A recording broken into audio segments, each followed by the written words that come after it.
ನಮಸ್ಕಾರ, ನ್ಯೂಸ್ 11 ಕರ್ನಾಟಕಕ್ಕೆ ಸ್ವಾಗತ. ನಾನು ತಾನ. ರಾಜ್ಯ ನಗರ ಅಭಿವೃದ್ಧಿ ಮತ್ತು ನಗರ ಯೋಜನೆ ಸಚಿವ ಬಿಎಸ್ ಸುರೇಶ್ ಬೈರತಿ ಕೋಡಾರವರ ನೇತೃತ್ವದಲ್ಲಿ ವಿಜಯಪುರ ಮಹಾನಗರ ಪಾಲಿಕೆ ಪ್ರಗತಿ ಪರಿಶೀಲನೆ ಸಭೆಯಲ್ಲಿ ಓರ್ವ ಸಿಬ್ಬಂದಿ ಮೊಬೈಲ್ನಲ್ಲಿ ಮೈಮರೆತು ಕುಳಿತಿದ್ದಾನೆ. ಸಚಿವರ ಸಭೆಯಲ್ಲೇ ಸಿಬ್ಬಂದಿಯೋರ್ವ ಬೇಜವಾಬ್ದಾರಿತನ ಮೆರೆದಿದ್ದಾನೆ.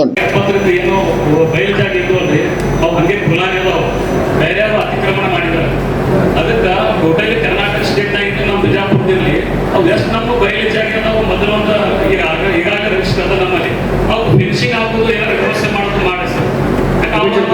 ಮಹಾನಗರ ಪಾಲಿಕೆ ಜಾಗನೇ ಆಸ್ತಿನೇ ಅದಾವು ಅವು ಹಾಗೆ ಇರ್ತಾವೆ. ಈ ಬಹಳಷ್ಟು ಆಸ್ತಿ ಕಿಮ್ಮತ್ತಾಗ ಅವ್ರ ಸುತ್ತ ನಮ್ಮಲ್ಲಿ ಬೇಲಿ ಹಾಕಿ ಗದ್ದೆ ಬೇಲಿ ಹಾಕಿ ನಮ್ಮ ಈಗಾಗಲೇ 50% ಆಗಿದೆ ಸರ್. ಇಲ್ಲ ಅಂತಿಲ್ಲ ನಾನು ಜಿಲ್ಲಾ ಉಸ್ತುವಾರಿ ಮಂತ್ರಿಗಳು ಶಾಸಕರು ಮತ್ತು ಸುನಿಲ್ ಕುಮಾರ್ ಎಲ್ಲ ಕೂಡ ಮಾಡಿದ್ದಾರೆ. ಇನ್ನೂ ಸ್ವಲ್ಪ ಆಗಬೇಕಾಗಿತ್ತು. ನಾವು ಸ್ವಲ್ಪ ದಯವಿಟ್ಟು ಮಾಡ್ತಾರೆ. ಒಳ್ಳೆ ಪ್ರಾಪರ್ಟಿಗಳನ್ನ ಎನ್ಕ್ರೋಚ್ಮೆಂಟ್ ಮಾಡಬಾರ್ದು ಸರ್. ನಮ್ಮ 99 ನಮ್ಮಲ್ಲಿ ಇಲ್ಲಿವರೆಗೆ ನಮ್ಮ ಪಾಲಿಕೆ ಸರ್ 1725 ಹುದ್ದೆಗಳು ಮಂಜೂರು sir. Working capacity 420 sir.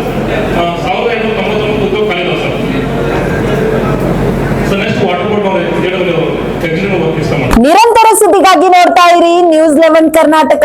Like ಮಾಡಿ, ಶೇರ್ ಮಾಡಿ, ಸಬ್ಸ್ಕ್ರೈಬ್ ಮಾಡಿ.